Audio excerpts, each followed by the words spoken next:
विधानसभा निवडणुकीत मित्रपक्ष आणि भाजपकडून योग्य मदत न मिळाल्याचा गंभीर आरोप राष्ट्रवादीच्या पराभूत उमेदवारांकडून करण्यात आलाय, अशी माहिती सूत्रांनी दिली आहे। अजित पवारांच्या देवगिरी बंगल्यावर पक्षाच्या पराभूत उमेदवारांची बैठक पार पडली आहे आणि या बैठकीला यशवंत माने, देवेंद्र भुयार, बाळासाहेब पाचबे, सुनील टिंगरे, अतुल बेनके आणि राजेश पाटील उपस्थित होते। तर या बैठकीत भाजपसह मित्रपक्षाबाबतची नाराजी मांडण्यात आली आहे। पराभूत उमेदवारांनी भाजपच्या भूमिकेवरून नाराजी व्यक्त केली आहे। कपिल आपले प्रतिनिधी आपल्या बरोबर आहेत। कपिल, नेमकं काय भाजपच्या भूमिकेवरून यावेळी राष्ट्रवादीच्या पराभूत उमेदवारांनी नाराजी व्यक्त केली आहे, त्या संदर्भात काय?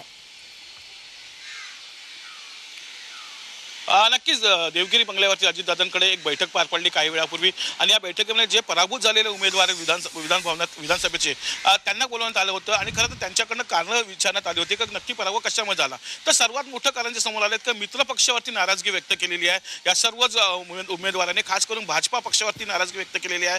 भाजपाने ज्या प्रकारे ग्राउंड लेवलला मदत केली पाहिजे तशी ग्राउंड लेवलला मदत मिळाली नाही आहे, राजकीय मदत मिळाली नाही आहे, असा सूर या सर्वच आमदारांचा या पूर्ण बैठकीत लागलेला आहे। त्यामुळे कुठेतरी भाजपा मित्रपक्षाकडे वरती नाराजगी व्यक्त केलेली आहे सर्व जे हरलेले उमेदवार आहेत त्यांनी। आणि या संदर्भात अजितदादांनीही गंभीर रूप घेत त्यांना सांगितलं की असं पुढे होणार नाहीये, मी तुमच्या पाठी उभा आहे, तुम्ही कामाला लागा, येणारं इलेक्शन जे आहे या इलेक्शन समोर सामोरे जा आणि ताकदीने उभे राहा, पुन्हा कामाला लागा आणि पुन्हा इलेक्शन समोर जा, मी तुमच्या मागे उभा आहे, नाराज होऊ नका आणि याच्यावर तोडगा निघाला जाईल। जिथे जिथे अशा चुका झालेल्या आहेत, जिथे जिथे मित्रपक्षाने दगा दिलेला आहे अशा ठिकाणी आपण नक्कीच कारवाई करू किंवा अशा ठिकाणी आपण नक्कीच लक्ष देऊ, असा एक शब्द अजितदादांनी ह्या सर्व हरलेल्या उमेदवारांना दिलेला आहे आणि पुन्हा कामाला लागा असंही त्यांनी म्हटलेलं आहे। त्यामुळे एक मोठी बैठक झाली आणि बैठकीतलं हे मोठं स्वरूप समोर आलेलं आहे। खास करून भाजपा पक्षावरती मित्रपक्षावरती नाराजी व्यक्त केलेली आहे या सर्व उमेदवारांचे हरलेले उमेदवार त्यांनी।